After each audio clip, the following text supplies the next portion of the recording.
Tonton video ini sampai selesai agar Anda tidak gagal paham.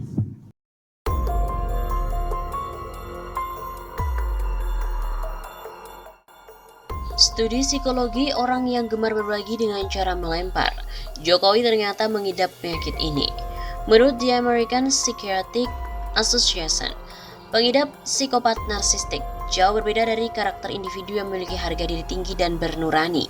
Dalam sebuah studi psikologi, ada triad gelap dari sifat-sifat tidak baik, psikopat, narsisme, dan juga Machiavellianisme. Sifat-sifat ini hampir selalu tumpang tindih dan bergabung. Jika seseorang memiliki sifat psikopat, maka cenderung memiliki sifat narsis dan Machiavellian juga. Orang jenis ini pandai bersilat lidah. Suka berbohong, mereka tidak akan ragu-ragu untuk menipu orang banyak. Lihai berbohong tanpa mengubah ekspresi wajahnya sedikit pun. Pengidap psikopat narsistik tidak ragu untuk menyalahkan orang lain atas kesalahan yang menjadi tanggung jawabnya. Meskipun dia menyadari bahwa tindakannya salah, tapi akan mengabaikan rasa bersalah itu. Dia tidak akan ragu untuk berbuat curang dan menjebak orang lain untuk mendapatkan keinginannya. Apa yang diberikan dan apa yang dia ambil? Hadiah yang sering dibagikan seorang psikopat narsistik sebetulnya benar-benar hadiah untuk dirinya sendiri, untuk kesenangannya sendiri, bukan muncul dari rasa empati dan peduli. Dia tidak punya empati dan peduli di lubuk hatinya. Dia senang melihat kerumunan orang tersebut berebut sesuatu yang dilemparkan oleh dia. Pengidap psikopat narsistik gemar pamer bagi-bagi sesuatu, didorong rasa takut kehilangan perhatian, dan kebutuhan untuk melanjutkan permainan manipulatifnya. Orang jenis ini mendambakan untuk terus-menerus jadi fokus perhatian. Potensi rasa sakit karena merasa kurang perhatian mendorongnya untuk melakukan apa saja yang dia rasa akan membuat kekaguman banyak orang kepadanya terus mengalir atau setidaknya jadi topik berita. Orang jenis ini selalu memperhatikan dan juga memperhitungkan semua langkahnya dengan kepala yang dingin, termasuk akan menggunakan cara yang lebih halus bahkan menawan untuk menipu ataupun menjebak, sehingga korban tidak menyadari jebakan tersebut. Masih banyak lagi ciri lainnya, tapi begitulah ringkasnya. Apakah ciri-ciri ini termasuk dengan presiden kita?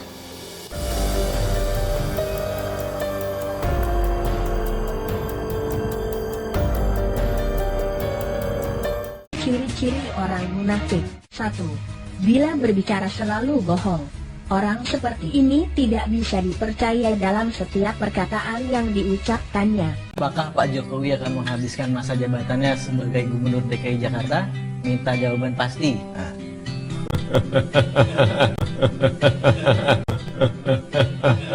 Ya saya jawab, saya nggak mikir surpa-surpe. Surpa nggak mikir, surpe juga nggak mikir.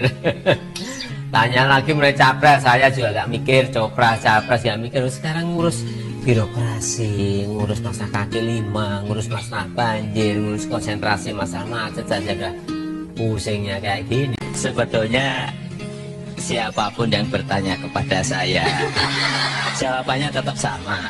Tadi yang saya sampaikan, saya sekarang ini fokus pada pekerjaan saya sebagai Gubernur DKI Jakarta. 2.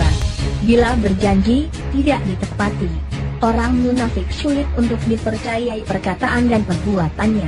Katanya saya tidak ingin menyelesaikan 5 tahun di Sultan ini. Untuk apa? Untuk biar masyarakat ragu. Oleh sebab itu, pada kesempatan yang baik saya sampaikan bahwa Jokowi ini komit untuk memperbaiki DKI dengan 5 tahun.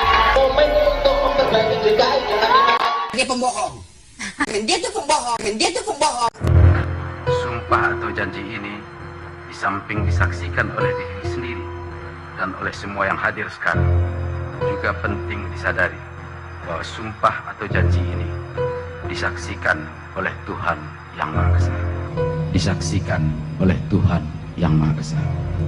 Disaksikan oleh Tuhan Yang Maha Esa. Demi Allah saya bersumpah. Demi Allah saya bersumpah. 3. Bila diberi kepercayaan selalu berkhianat. Orang munafik sulit diberikan kepercayaan. Setiap kali kepercayaan yang diberikan tidak dapat dia jaga dengan baik.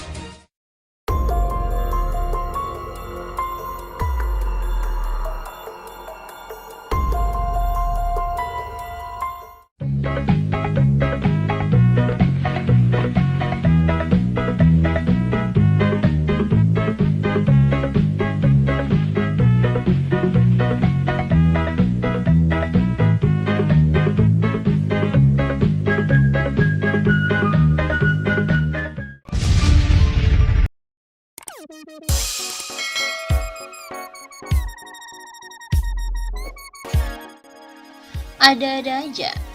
Usul adanya Museum Jokowi, Said Didu pun bilang isinya SMK dan juga gorong-gorong.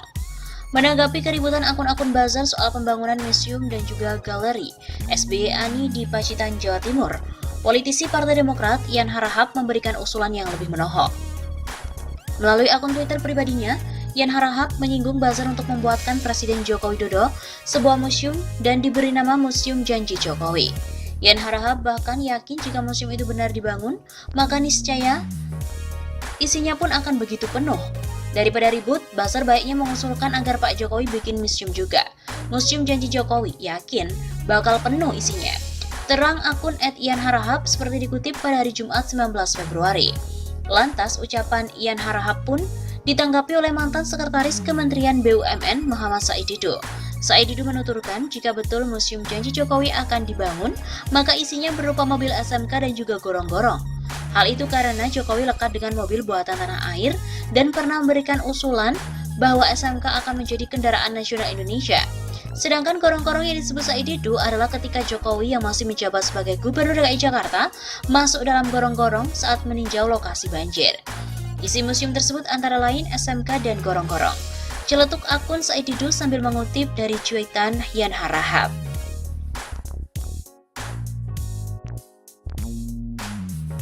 Sebelumnya diberitakan bahwa politisi Partai Demokrat Yan Harahap memberikan tanggapan soal keributan yang dibuat oleh akun-akun buzzer yang terus menyinggung pembangunan museum dan galeri SBY Ani di Pacitan, Jawa Timur.